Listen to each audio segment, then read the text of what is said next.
بسم الله الحمد لله الصلاة والسلام على رسول الله وبعد درسه وحكو سابسين هي العلم ودوره في بناء المجتمعات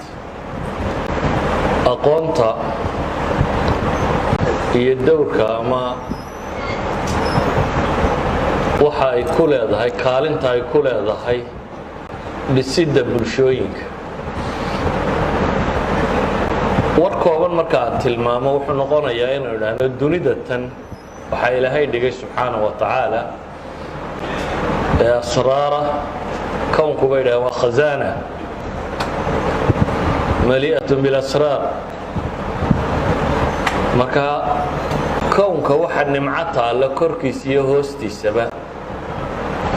iyo waqtiga labadaba waxa lagaga faa'iideeyaa inta aqoon la hayo sawgeed marka ay tilmaamayaan cilmiga iyo qiimaha uu nolosha ku leeyahay waxay yiraahdaan idha aradta ad-dunya fa'alayka bil ilm wa idha aradta al-akhirah fa'alayka bil ilm adduun haddaad doonayso aqoonta ogow aakhira haddaad doonaysana aqoonta ogow labaduba waxay ku xidhan yihiin aqoon waxaan isku dayayaa markaa maadaama waqtigu aad u kooban yahay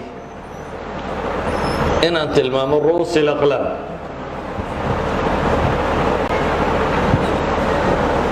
inaan meel fog istaago oo wax ka tilmaamo waxaanu tilmaami doonaa quraanka iyo sida uga waramay cilmiga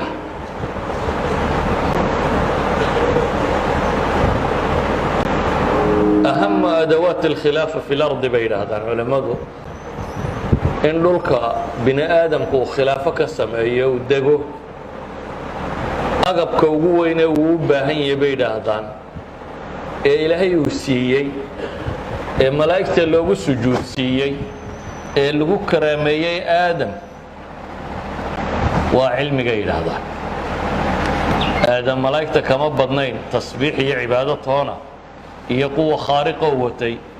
laakiin waa aqoontii cilmiga hayda la siiyay subhanahu wa ta'ala sawgeed baa ilaahay wuxuu leeyahay wa'allama aadama al-asmaa'a kullaha thumma 'aradahum 'ala al-malaa'ika faqala anbi'uni bi asmaa'i haula in kuntum saadiqin قالوا سبحانك لا علم لنا إلا ما علمتنا إنك أنت العليم الحكيم علماء واحد هذا مركا آدم وحي كواد الأساسية مؤهل كوغن دقي إنه الدقه نلقى كان وحي هيدا قون نبي الله محمد عليه الصلاة والسلام إلهي مركو صادر يا الله قلت لك علي الدنيا دينه بدله رسالتي ugu dambeysay ila qiyaam saaca joogaysa loo soo dhiibo awwal aayat lagu soo dajiyay waa shanta aayadood ugu horeeya suurat al-alaq iqra bismi rabbika alladhi khalaq khalaqa al-insana min 'alaq iqra wa rabbuka al-akram alladhi 'allama bil qalam 'allama al-insana ma lam ya'lam wa nusus ka waramaysa قراءة هي علمي هي قلم كورميسا علماء يدادان أفرت السورة ذا وسهر دقيق القرآن كبا يدادان والسورة ذاتن هي مدثر هي مزمل هي نون والقلم ويسويد ويداريا سيوسوك الهرية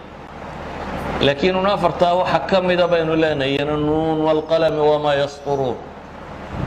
إلهي سبحانه وتعالى وينا ينوط الماما يو كنا يقالنك يو وما يسطرون أي ما يكتبون قالنك يو حل قرية فعلماء هذا القرآن آلاف الموضوعات بكور رمية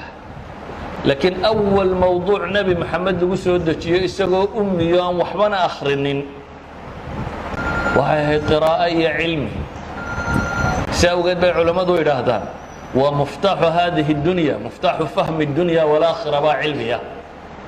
ولبا بيراهدان waxbarashada qaybta ugu adag oo qoraalka ah waxbarashada cilmi dhigood waa lagu qaadan karaa laakiin qaybteeda ugu adag oo qofku qoraal inuu wax ku sameeyo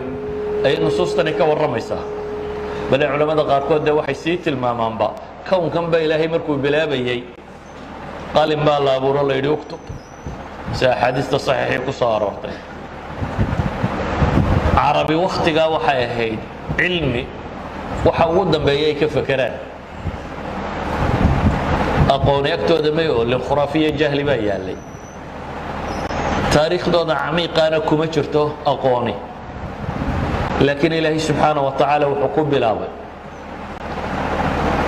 qadiyat اlcilm taasi waxay tilmaamaysaa bay culimmadu leeyihiin ahmiyadda aqoonto ay u leedahay bulsho in la bedelo waayo nebi moxamed waxaa loo soo diray inuu bulsho bedelo inuu dunida isbeddel ka sameeyo waxay kaloo culimmadu tilmaamaan ilaahay markuu nebi moxamed u manno sheeganayana wuxuu ugu manno sheegtay waأnzla allahu calayka alkitaaba wاlxikma wacallamaka maa lam takun taclam wakana fadl اllahi calayka cadiima bayn war kooban tilmaamna waxay dhahdaan ereyga alcilm alcayn wallaamu walmiim iyo mushtaqaadkiisu 797 jeer bay qur-aanka ku soo aroortay waa iyadoo aynan tilmaamin erayada kale ama caqliga ama fikirka ama nadarka ama yaqiinka ama waxaa ka warramaya oo iyana erayo cilmiya ah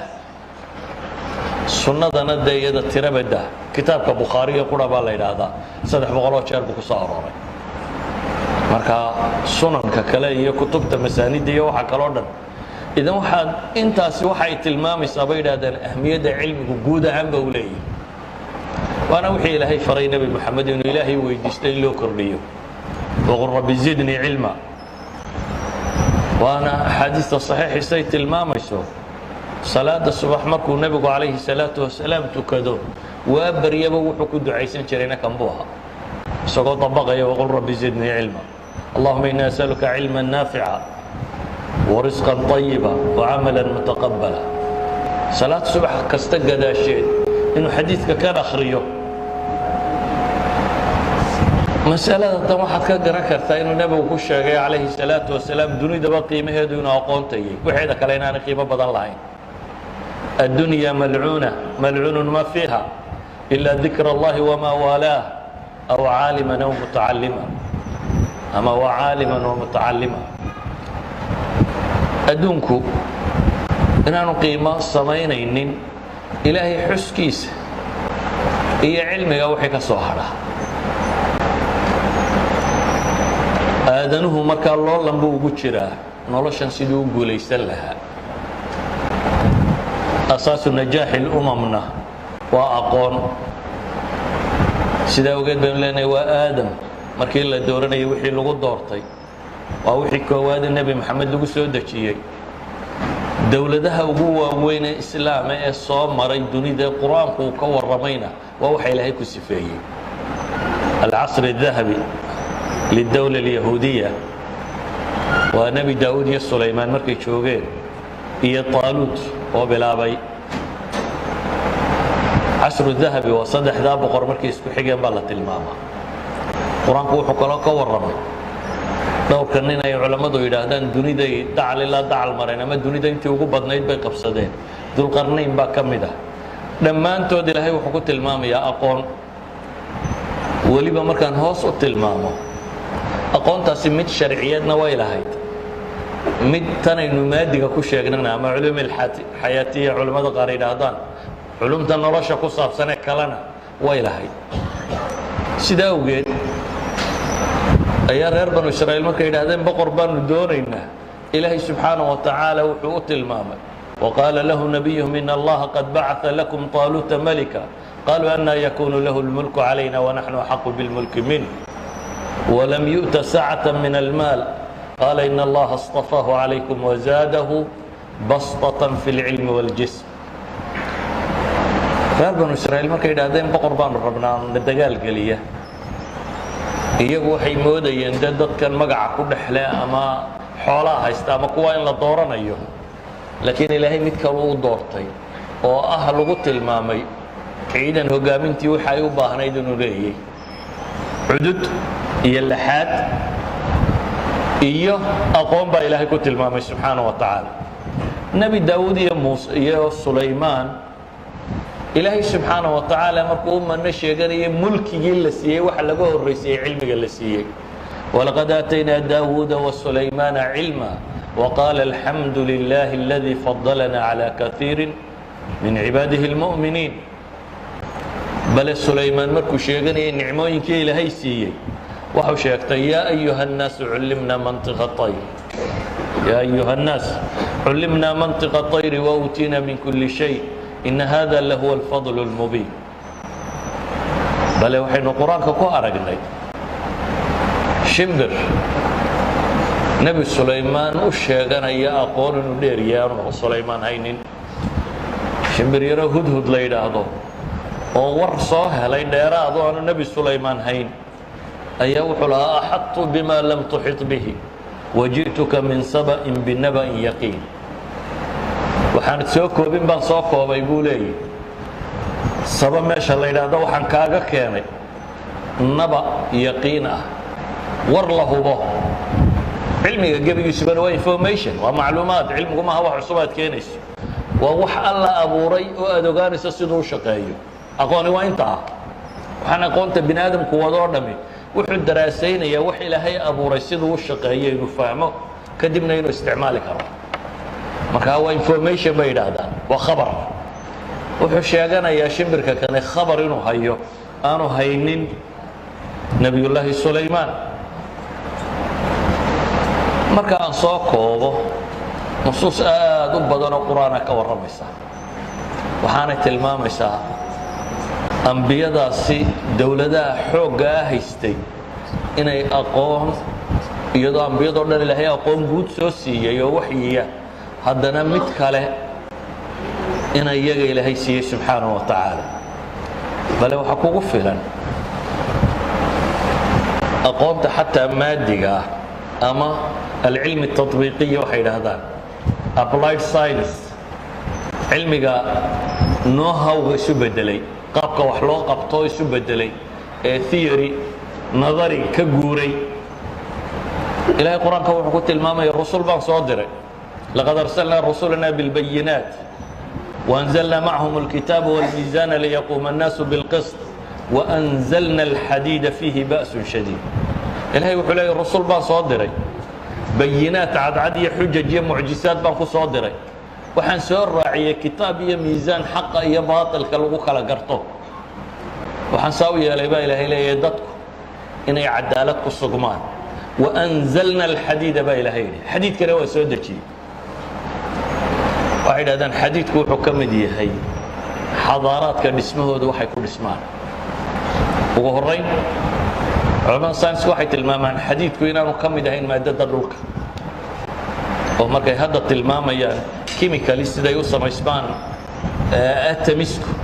terrestrialka dhulku inaanu suurtagal ahayn. xataa markay lahaayeen wuu karayay in xadiid ku samaysmo. xadiidku waa shay meel kale ka yimi baa la isku waafaqsay. scientifically xadiidku inaanu ka mid ahayn dhulka waxa yaalle wax meel kale ka yimi inuu yahay. fasirintii hore waa anzalnaaga waxay ku fasiri jireen bimacna alkhalq, laakiin iminka waxaa la og yahay inay inzaalkeedii rasmiga ahay tahay, sidiisa uu xadiidka loo soo dejiyey. taa markaynu dhaafno horumarka bini aadamku ee xadaaraadku intaynan enerjiga soo gaadhin wuxuu kala xoog badnaa sidii birta farsamaynteeda iyo soo saaristeeda loogu kala xoog badnaa. ugu horrayn sanaacaadka haqiilka ama sanaacaadka waaweynee dunidu may dhismin intii aan productionka iron ku bilaabmin. hadday tahay maraakiib, hadday tahay treenno, hadday tahay daaraha la dhiso. daaraha dunidu intaan xadiidkan farsamadiisa saanay loo baranin 4 kama badnayn ilaa 5 oo dhoobadan qawska ee la dhisaa hadday 4 ama 5 injineerinkeedu dhaafo way dumaysay. si awgeed markii la ogaaday birtan shubka lagu dhex shubi karo ay soo baxday ayay bilaabantay in tabaqaadkan dhaadheer la dhisi karo. ugu horreyn waxaan leenahay marka qur-aanku wuxuu tilmaamayaa nebi daawuud waalanaa lahu alxadiid baa ilaahay yidhi, waxaanu u jilcinnay birta farsamada birtaba ilaahay siiyey subxaanahu wa tacaala oo uu ka samaynayay duruucdii iyo wixii lagu dagaalamayey iyo wuxuu ku dagaalgalayay oo dhan nebiyullaahi sulaymaan ilaahay wuxuu ku tilmaamaya cayn alqitr in loo dareeriyey waalqitru fi lluga waxay ku tilmaamaan annuxaasi almudaab aw alxadiid almudaab inuu yahay alqitru haddii la yidhaahdo alqatru haddii la yidhahdo waa roobka alqutru haddii la yidhahdana waa min aqtaari samaawaati walard alqitru haddii la yidhaahdo markaasoo qaafka la hoos dhigo waxay dhahdaan waa alxadiid almudaab aw annuxaasi almudaab shubka la shubo naxaasta ama xadiidka waxaa nusuustaa usii tilmaamaya waxay tahay technologygu markuu aqoontu markay practical isu bedeshaabay qiimaha samaysaa dilqarnayn ilaahay markuu tilmaamayay waxaa lagu tilmaamayay inuu lahaa aatuunii zubra alxadiidi xataa idaa saawaa bayna sadafayn qaala انfukuu xataa idaa jaclahu naara qaala aatuunii ufriq calayhi qitra xadiid iyo qitr mudaaba xadiid mudaaba ama nuxaas mudaabu isku daray si uu nimankii meesha lagu xidhayay uu si fiican ugu xidho science oo dhamme wuxuu ka warramaa speed and time bay yidhaahdaan technologyga horumarkiisu waa laba shay uun wakhtiga waxaa lagu qabanaya in la dedejiyo iyo makaanka wuxuu qaadanaya in la sii yareeyo sanacadu mar kastoo ay sii yaraato ay horumarto shaygu mar kastoo wax yar sii noqdo la sii yareeyo waa horumaray marka aqoonta cilmigu waxay qabataa laba shay inay spaceka yarayso wax la dhigayo lagu samaynayo iyo wakhtigu waxaasi wax ku qabanaya in la tiro badiyo ilaahay markuu ka warramaya nebi sulaymaan waxaa la tilmaamay dabayla inay qaadayaan speed samaynaya ka dheeraynaya wixii markaa la watay oo gelinna bil sii soconaya in la socday gelinna in leeg soo soconaya waxaa ilaahay qur-aanka ku tilmaamaya cilmiga iyo aqoonta uu leeyahay nebi sulaymaan markuu rabay balqiis inuu soo qaado oo loo keeno carshigeedii ilaahay wuxuu ku sheegay cifriit min aljin baa yidhi anaa la soo duulaya oo intaanad shaqada ka bixin baan keenaya qabla an taquuma min maqaamik shaqada inta aad ku jirto ayaan keenaya ilaahay wuxuu sheegay waqaala aladii cindahu cilmun min alkitaab qaala aladii cindahu cilmun min alkitaab kii aqoonta la siiyey kan ammaan waxa ugu filan in sifadiisa la sheego laynama sheegin inuu jin yahay inuu malaa'ig yahay inuu insi yahay midda ku qoladuu noqdo toona qiimo badan samayn mayso waxa qiimo samaynaya waa farsamada uu garanayay waxa qiimaha samaynaya waa kaa saa daraaddeed ilaahay wuxuu leeyahay qaala aladii cindahu cilmun min alkitaab kii aqoonta la siiyey ayaa wuxuu yidhi intaan ilbiriqsi ka yar ayaan ku keenaya kullu haadihi nusuus waxaan rabaa inaanan sii balballaadhin sharaxe soo koobo waxay tilmaamaysaa aqoontu weliba markay aqoontu know-how isu beddesho markay isu beddesho applied science wax farsamo oo la isticmaalaya markay noqoto inay tahay kullama bini aadamka horumarkiisa iyo dheerayntiisa iyo xooggiisa uu ku jiro waxaa kaloo la socda bay yidhaahdaan culammadu xirfadyahanimada oo umamka maanta marka la qiimaynayo waxa la qiimeeyaa maalan muwaasiinta ay wax ku qiimeeyaan horumarka waxaa ka mid ah ummadda milyankii qofba imise baaxito cilmiya bay leeyihiin waxay kaloo wax ku qiimeeyaan milyankii qofba imise xirfadyahan baa ku jira technicians imisaa ku jira nebi sulaymaan markii ilaahay inooga warramayo boqortooyadiisii aadka u ballaadhnayd waxaa laynoo sheegay xirfadyahano khatara inuu haystay wa min ashayaaiini man yaguusuuna lahu wayacmaluuna camalan duuna dalik shaydaamo farsamo yaqaana buu haystay oo badiyo berriba wax ka keenaya farsamadiisu waxay gaadhsiisanayd islaantii mufasiriintu ay balqiis ku sheegaan ay haysatay saba markay timi qiila laha dkhuli sarxa baa la yidhi dhismahan gal falamaa ra'atu xasibatu lujja in meesha biyo ku jiraan bay mooday oo lagu dhacayo laakiin meesha waxay ahayd sarxun mumarad baa la yidhi dhisme dhalo laga dhigay oo aanad arkaynin waxa ka hooseeya aan kuugu muuqanaynin siduu yahay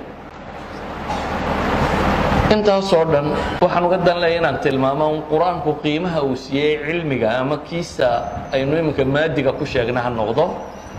ama kii waxyiga ha noqdee ummadda muslimiinta ah waxay maanta dunida kaga jirtaa baan leenahay meel dambe sababtuna waxa weeyaan waxay dayacday wixii aadanaha dhismihiisa iyo dowladnimadiisa ka qayb qaadanayay ama horumarka wixii ku salaysnaa waxay yidhaahdaan su-aasha isweydiinta le waxa weeyaan bini aadamka dunida kor jooga marka la eego muslimku rubuc ka mida weeyaan afartii qof ee dunida marayaba midbaa muslima haddana bay leeyihiin marka la eego aqoonta sayniska iyo technology-ga iyo politicalka iyo economicskaba dhaqaale siyaasad cilmi meel dambaynu maraynaa inaynu meel dambe marayno waxa kuugu filan إحصائيات وحقايا مدين شيء دونا ترى كوبيو واحد هذا نقاله الدنيا السنة كيسة ما يسوي إلا 6 تريليون هذا نها كورس صار نلوك نقاله وصوص صار بيدا 6 تريليون مسلم كو 1 تريليون كي يربو صوص صار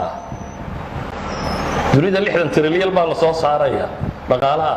مسلم كو 1 تريليون وحكير واحد هذا نقاله مسلمين تسميان أردن 7 مليون فرنسيسكا baa ka badan bal waxa laga yaabaa inay ku labalaamayso 120 milyan ee Jabaaniiska dhaqaalaha soo saaraan iyo tiro koobka caalamul islaam oo dhan Carabiya ajamtiisa way isku dar dhaqaalaha soo saaraan 120 kaas nuskeed bay soo saaraan 120 sanamka caabuday inaynu nuskii la dhaqaala noqonnaa inagoo dhulka intaa la eg leh oo adduunka inta leeg joogana waa ceeb runtii ka soo saaray ka dhaqaalo badanta dhaqaalaha Spain soo saarta iyo 12 waddan shidaalka soo saara Spain taayar baa GDP-geedu ka badan yahay Abu La'la al-Mawdudi Abu al-Hasan an-Nadawi baan u jeedaa rahmatullahi alayhi sheekhi hindiga ayaa dhintay baa wuxuu leeyahay qarnigii 16aad wixii ka dambeeyay muslimiintu su'aalihii cilmiga ah iyo sayniska ku saabnaa waa ka seexdeen su'aalaha metaphysics-ka ka warrama ilaahiyaadka iyo waxa ka warrama ayay ku mashquuleen saadaradeed may ka soo bixin buu leeyahay maskaxihii waaweynaaye lagu yaqaanay waa sababta keentay buu leeyahay cilmiga iyagu soo saareen intay ilaabeen inay hidiyo dhaqankii ku noqdaan iyo baadiyaha wixii lagu hayay taasi buu leeyahay waa waxa ka dhigay inay addoommo u noqdaan nimanka reer galbeed buu tilmaamaya marka adduunka la xisaabinayo aqoontu qiimaha ay ku leedahay maadaama aynu sheegnay iyo horumarka meesha ay ka taagan tahay مثلا الأمم المتحدة UN qaybteedan UNDP la yiraahdo taqriir ay soo saareen waxa ay ku tilmaamayaan dunida masiixiga ah kristanka sheegata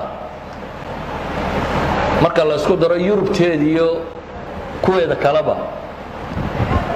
boqolkiiba 90 baa wax qora that means illiteracy-goodu dadka aan waxna qorin waxna akhrinin waa boqolkiiba 10 si kale markaan u tilmaamno waxay leeyihiin 15 waddan oo dunida kristanka ka midi qof aan wax qorin ma joogo dadkoo dhan waxbay qori karaan waxna waa akhri karaan dunida muslimka si haddaynu eegno isku celcelintooda boqolkiiba 40 baa wax qori karta qiyaas caalam islaami dunida masiixiga marka la eego bay yiraahdaan dadkooda mutacallimiinta boqolkiiba 98 baa dhamaystay dugsi hoose dunida muslimiinta ana boqolkiiba 40 ka aynu sheegnay konton ka mid ah ayaa dugsi hoose ka baxay that means 50 ka mid ah dugsi hoosena kama bixin waxay yiraahdaan dunida reer galbeedka ama masiixiga marka la isku daro dadkooda mutacallimiinta boqolkiiba 40 baa jaamacad tagay muslimiintana boqolkiiba 2 jaamacad tagay boqolkiiba 2 markii horeba boqolkiiba 40 bay waxbarashadoodu ahayd 40kiiba boqolkiiba 2 jaamacad ka tagtay qolana marka hore waxbarashadooda boqolkiiba 90 ahayd 90kiiba haddana boqolkiiba 40 ay heer jaamacadeed gaarsiisay wadannada inaga inoo aqoon-yahanka Masar baa ka mid ah boqolkiiba 30 baan waxna akhrinin waxna qorin 29.6 bay yiraahdaan haddaynu si kale u tilmaamno boqolkiiba 30 baan gacantoodu musxafka taaban bay yiraahdaan ila garan maaye waxay tilmaamaan ma faqri baa maya faqri maaha ee aqoontan qiimo ku lahayn agteenna kuuba wadannada faqrigaa bay ka mid tahay da'yarteeda u dhaxaysa 15 jir ilaa 24 jir qof aan wax qorini kuma jiro waa kuuba waa waddan faqiira haddii faqri lagu xisaabtamayo dadkeeda waaweynna boqolkiiba 0.2 ayaan wax qorin 0.2 waa imisa waa mid 10 meelood loo qaybiyey laba ahaan boqolkiiba 98.8 ayaa wax qora dadkeeda waaweynna waxaa la mid ah Brazil, Chile, maxaa la yidhaahdaa Colombia, wadannada yaryar caynkaas boqolkiiba 97 ama 98 baa wax qora waxna akhriya dhan kale wax lagu qiimeeyo haddaynu marro caalam alislaami oo dhan 600 jaamacadood ba ku yaala bay yidhahdaan bilyan iyo badh ama 2 bilyan oo bini aadam 600 jaamacadood leh waddanka Maraykan oo qurina marka instituteskiisa iyo jaamacadkiisa la isku daro 5,000 iyo dhowr boqol weeyaan inta accredited-ka ah inta muctamadka ah ee 4 sano oo qualified ah ayaa 2,618 jaamacadood that means hal waddan baa muslimka oo dhan marka la isku daro 4 jeer ka jaamacado badan muslim oo dhan marka la isku daro bilyankiisa iyo dheeraadkiisa si kale haddaan u tilmaamo 57 waddan baa muslimku majority yahay 57 ka waddan ee muslimka ay maalan jaayisada caalamiga ee Nobel Prize-ka la yiraahdo 3 goor bay weligood qaateen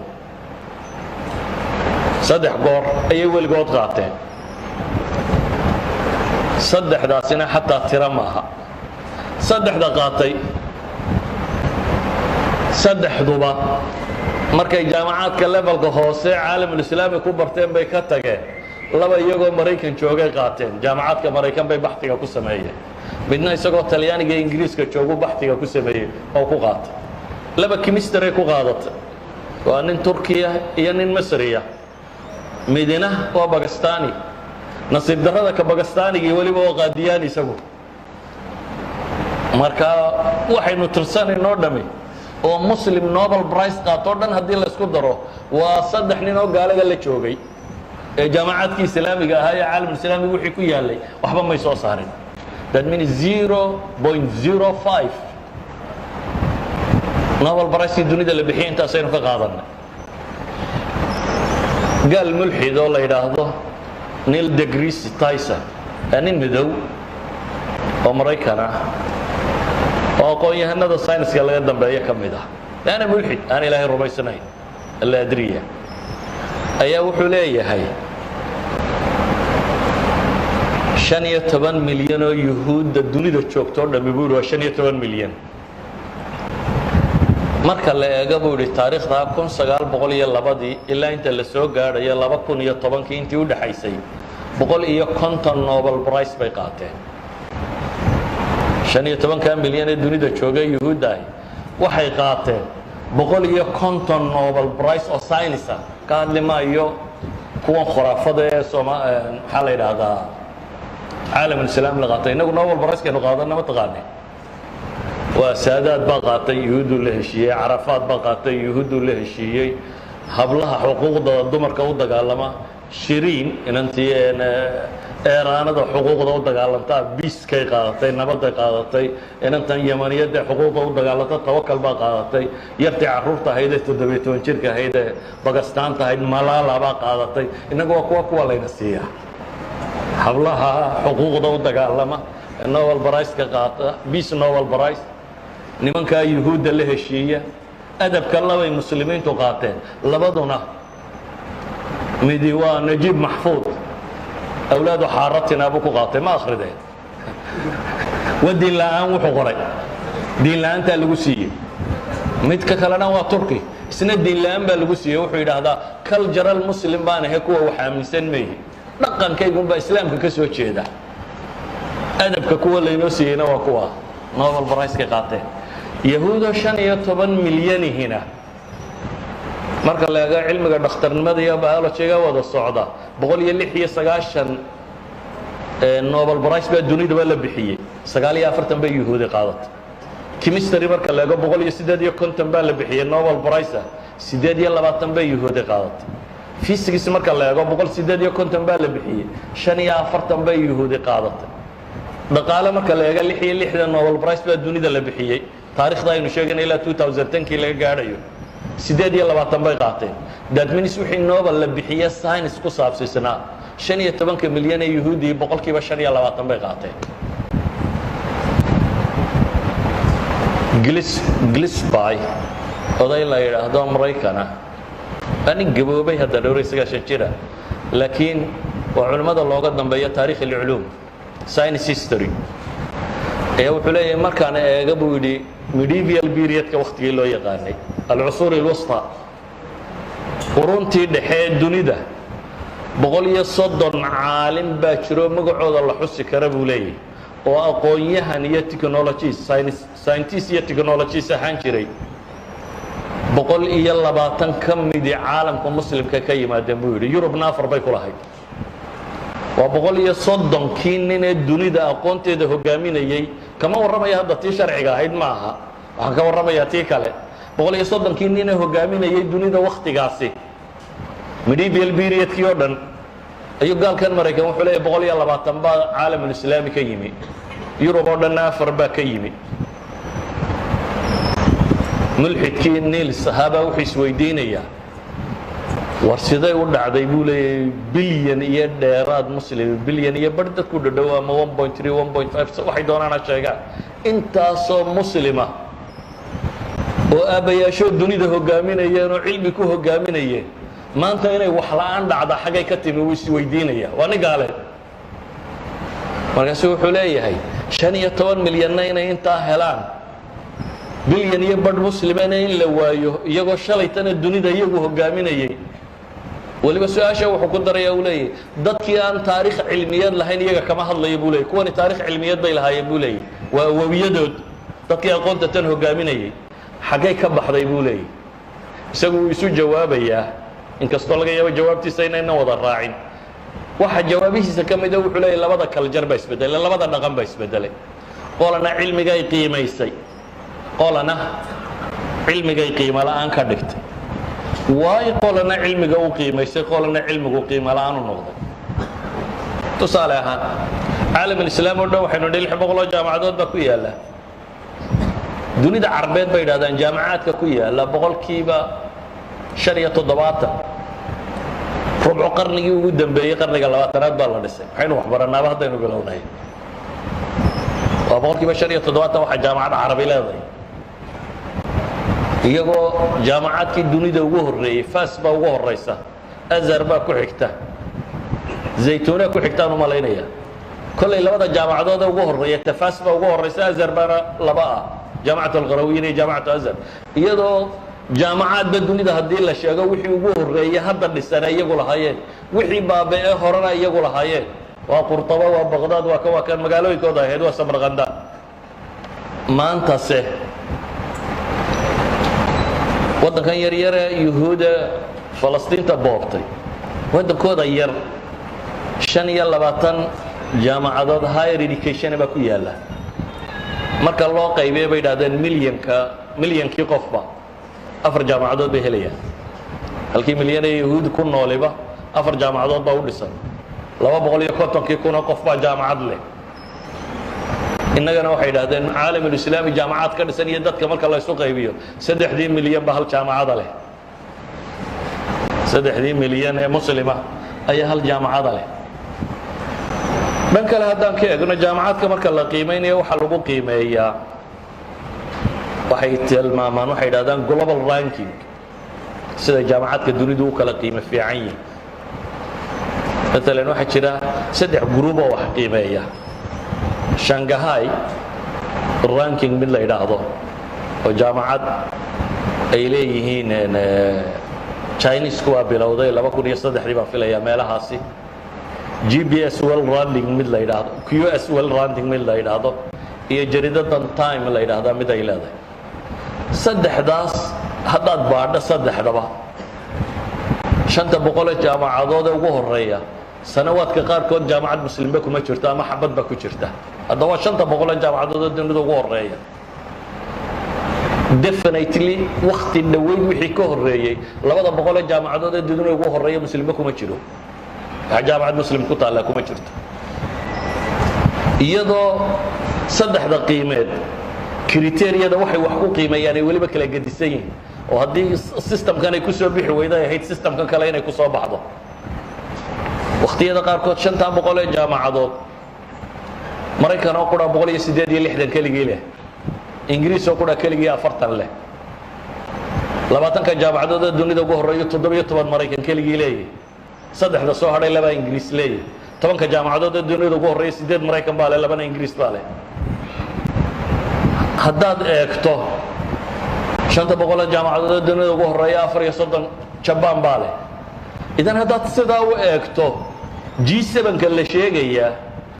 dee waa jaamacaadkii ugu waaweynaa un dadkii haystay waa dadkii cilmi baadhista sameeyey waa dadkii aqoonta lahaa walidalik ma jecli ceebta muslimka inaan sii baadhbaadho laakiin intaa waxa ka sii daran adigoo aan jaamacad haysan wax tarto oo qiimo samaynaysa imikay dhowr midhoo sacuudigu leeyahay ayaa mid sacuudiga leeyahay boqolka koowaad hadda soo gashay laakiin labada sabjiga ay ugu fiicantay mid baa af ingiriisiya iyana oo ay jaamacadda shariicada dunida ka tahay af ingiriisiga soo wax ka tarayo marka loo eego Malaysia dhowr leh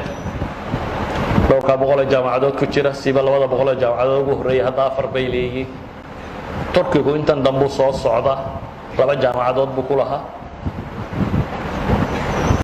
inta waxay nagaga sii daran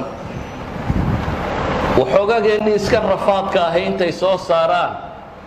intaas bay haddana qaataan intii lacagta lagu bixiyay la soo helay la soo saaray markay bislaadaanna hijratul uquul baa bilaabantay waxay yiraahdaan brain drain maskax dareer bay u bixiyeen waxa la yiraahdaa wadanka Mareykan sagaashanaadka wixii ka dambeeyay 12 milyan buu qaatay bal 1995 kii wuxuu bedelay fiisayaasha uu bixiyaa noocayiin waxay ku tilmaamaan sanadkii 2003 wuxuu bixiyay 200 oo kun oo fiise oo 100 kun oo kamid programmers qoray si kale haddaan soo tilmaamno waxay yiraahdaan Mareykanku inuu dunida ka horeeyo qura ma rabo ee wuxuu rabaa inta xidiga in laga ka horeeyo saadaradeed midkaad adigu lacagta ku bixisay soo saartayna wuu iibsanaya wuu qaadanaya waxay yiraahdaan dhakhaatiirta carbeed ee dunida joogta boqolkiiba 50 Yurub iyo Ameerika jooga dawa carabta dhakhaatiirta u baahnay dhakhaatiirta carbeed ee dunida joogta 50% kamid waxay degan yihiin North America iyo maxay iyo Yurub bay degan yihiin waxay engineer lahaayeen oo dhan boqolkiiba 23 iyana galbeedkay jiraan waxay culamo khubara lahaayeen boqolkiiba 15 galbeed bay jiraan ingiriis oo qura dhakhaatiirta joogta boqolkiiba 34 baa carab ah waxa ingiriis ka dhakhtara boqolkiiba 34 baa carab that means intii lacagta lagu bixiyay ama Yurub loo diray la soo saaray ama meelahan ba lagu camcamiyay la soo saarayna intiina lacag bay ku qaateen dib bay u iibsadeen saadaradeed waxay dhahdaan ardada caalamka carbeed ay u dirto inay jaamacaadka reer galbeed ka soo baxaan boqolkiiba 450 baan dib u soo noqonin xamala shahaadaat al-ulya bay dhahdaan shahaadooyinka sare culimada sidatee carbeed sanadkii 2000 marka la tiriyo 450 baa joogay galbeedka maxaa soo haraya markaa haddii marka hore laga aqoon badnaa oo laga jaamacada fiicnaa oo laga wanaagsanaa marka dambana waxoogaga yar aad soo saarto gal malaaxidada kamida Dr. Mishia Kaku la yiraahdo asalkiisu waa indha yar laakiin waa Mareykan ayaa wuxuu leeyahay Silicon Valley ma jireen buu leeyahay haddaanu H1B visa aanu jirin buu leeyahay visa jira la yiraahdo H1B oo Mareykanku bixiyo haddaan fiisahaasi jirin buu leeyahay Silicon Valley ma jireen waayo dunidu maanta waagii hore shirkadaha dunida ugu lacagta badan leh 10 shirkadood ee dunida ugu lacagta badan leh waxay ahaan jireen shidaal iyo gawaadhi 10 kuba shirkadaha shidaal ka shaqeeya iyo shirkadaha gawaadhida imika mid ama laba kaga jirta 10 shirkadood ee dunida ugu lacagta badan leh aqlay ku xoogsadeen ee commodity ma haystaan qalab ma jiro waa barnaamijyo wax la mid ah waa Amazon shirkadda ugu xooga badan leh waa gaalkan window gala maxaa loo oran jiray Bill Gates waa gaalkan kale imika gawaadhida iyo wax soo saaray cirka wuxuu diraa isna maxaa la yiraahdaa isku soo dar waa kan Facebook oo samaystay waa Google qolada samaystay labada arday samaystay dhammaantood waxbay qorqoreen una program ay samaysteen wax kale oo yaqaaniba ma jiro program ayaa dunida billionaire loogu haddana laba shirkadood ka mid ah hadii dhaqaalahooda la isku daro caalamka islaamiga oo dhan waxay soo saaraan bay ka dhaqaalo badan karaan laba shirkadood ka mid ah aqoontu xooggaasay dunida leedahay aqoontu xooggaasay dunida leedahay oo dadkii commodity waxay yiraahdaan khamka materialka khamka dunida kuma horumarto ee manufacturing bay ku horumartaa ma jira bay leeyihiin wadan dunida hogaamiyay oo aan industrial ahayn wadan macdan soo qoda ama shidaal soo saara ama mining soo saaro horumarsan dunida ma jiro ninka soo walwalaaqo baa horumarsan kaasoo baa dunida ku shaqaysto xoolaheeda haysta kan laakiin ceelasho ay ku yaalina laga soo qodaa waa un ceelka laga la baxaa wixiisa qiimo ma samaynayo saawgeed ay waxay isku dayeen Mareykan maanta galkaasi Michelle Kaku wuxuu leeyahay science PhD waxa sameeyay Mareykan degani boqolkiiba 50 dabad bay ku dhasheen Mareykan uu kuma dhalanin dad miinisu wixii aqli dunida jiray wuxuu isku dayay hadduu wax barasho ku keeni kari waa inuu lacag ku keeno oo dabeetana uu isagiisa wax ku baro afrikadan madoowa taqaaniin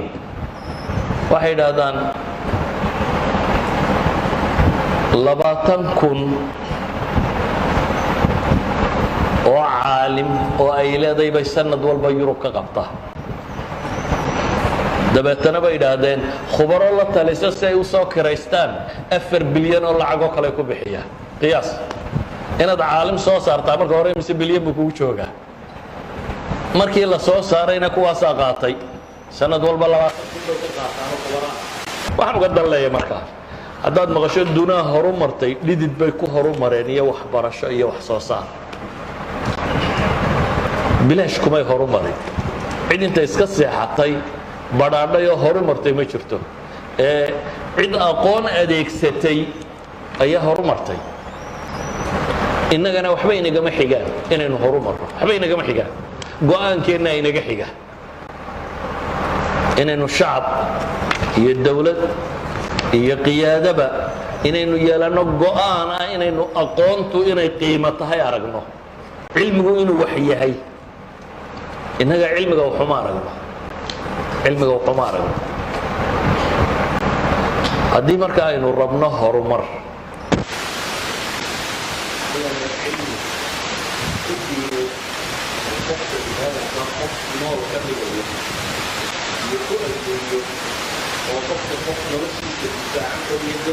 dadnimadiisa ka dhigaya waxay ku xidhan tahay sidaynu waxbarashada u qiimayno nolosha adduunye horumartayna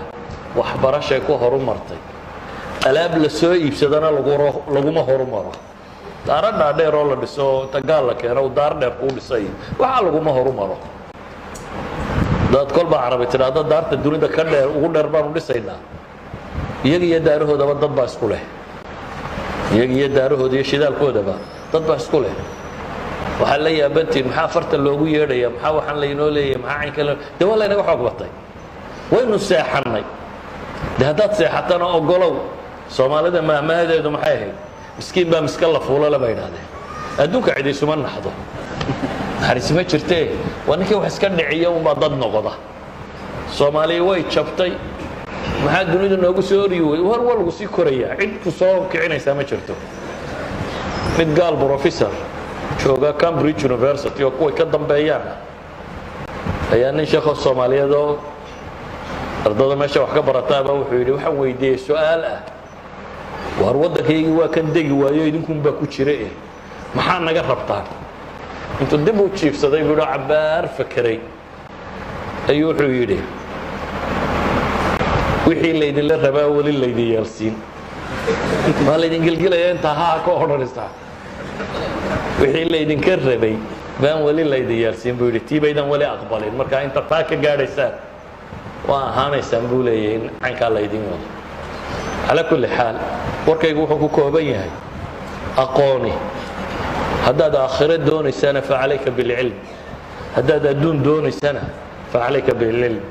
وصلى الله على نبينا محمد وعلى اله وصحبه وسلم والحمد لله رب العالمين